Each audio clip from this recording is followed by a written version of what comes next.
香港最有名、最成功嘅一個元素就係中西文化交流啦。咁我覺得我哋太古集團其實都係結合咗中西文化嘅元素。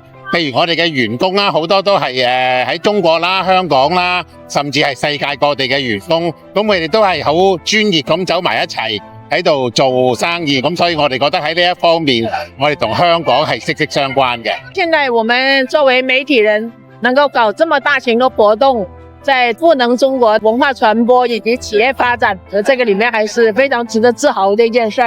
香港傳奇代代相傳，我相信講到家族承傳呢，香港就已經係行早咗一步。國內仲有一個開始期，好多啲家族企業都重視呢方面，亦都咧就向香港家族承傳方向去靠攏，都開始啲人咧好重視信託啊、家族辦公室啊等，開始咧慢慢地傳開去嘅。